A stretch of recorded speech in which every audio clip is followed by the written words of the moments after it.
Cognitive तो सोचना भी है, याद भी करना है, रिकॉल करके बताना है, डिफरेंशिएट भी करना है, एनालाइज भी करना है ना, और तुलना करनी है चीजों की, कंपेयर भी करना है, ये सारी चीजें हमारी आ जाती है कॉग्निशन। जब हम साइकोमोटर की बात करते हैं तो साइकोमोटर स्किल्स आपको टच करने क्यों हम एक्सपेरिमेंट्स करते हैं, हम ड्राइंग्स करते हैं, वहाँ हम किस एरिया में काम कर रहे होते हैं बच्चों के साथ, हम साइकोमोटर वाले एरिया में काम कर रहे होते हैं अपने बच्चों के साथ। उनको बोल सकते हो आप हर्बेरियम बनाओ, हम बोलते हैं प्रोजेक्ट बनाओ, है ना, वहाँ पर भी वो लोग स्किल डेवलप करते हैं। कौन सी स्किल डेवलप करते हैं, ऑब्जर्व करने की, देखने की। आपने बोल दिया बाहर गिन ले 4 पत्ते कौन से हैं, तो देखेगा ना, 4 अलग तरह के पत्ते लेके आओ तो 4 पत्ते तो देखेगा बच्चा, ऑब्जर्वेशन की स्किल्स है, ये हम साइकोमोटर में कवर करते हैं। अफेक्टिव डोमेन्स जो हम टच करते हैं, सभी टीचर्स टच करते हैं, उनका बिहेवियर, बच्चों का एटीट्यूड। मैंने कोई चीज पढ़ाई तो क्या इस चीज से बच्चों के एटीट्यूड में, बच्चों के बिहेवियर में, उनके परसेप्शन पे क्या कोई डिफरेंस आएगा, what that difference is going to. इसी से हम अपने ऑब्जेक्टिव्स और स्पेसिफिकेशंस लिखते हैं।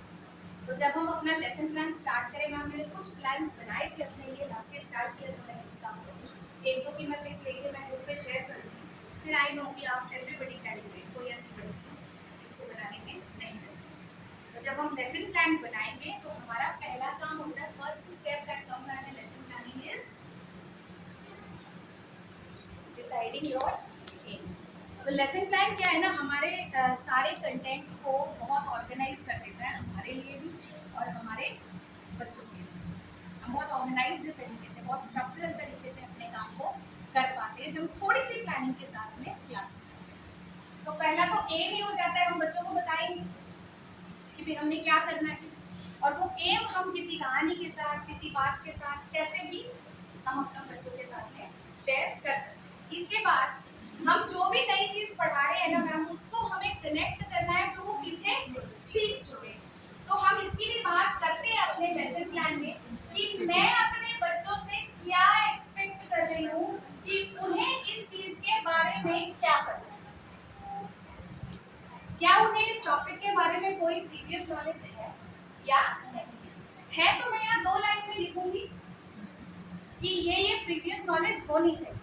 Student has studied this in class 6 और has studied this in class 7, ये हमारा हो गया प्रीवियस नॉलेज। और इसी के साथ साथ हम ऐड अप करते हैं प्रीवियस नॉलेज की असेसमेंट, और ये हम कैसे करेंगे, how will we do it, कुछ भी कर सकते हैं, कोई भी मेथड आप यूज कर सकते हो, ब्रेनस्टॉर्मिंग यूज कर सकते हो जिसमें हम खूब सारे क्वेश्चंस पूछते हैं, क्विजिंग कर सकते हो, कुछ भी कर सकते हो, पर जरूरी नहीं है वही करना। ज्यादातर मेरे लेसन प्लान में मैंने लिख दिया ब्रेनस्टॉर्मिंग, मुझे पता है मुझे क्वेश्चन से स्टार्ट करना है ना। अगर हमारे पास टाइम है तो हम कुछ और सोच सकते हैं, बट देन ये 2 स्टेटमेंट हम यहाँ पे लिख देंगे।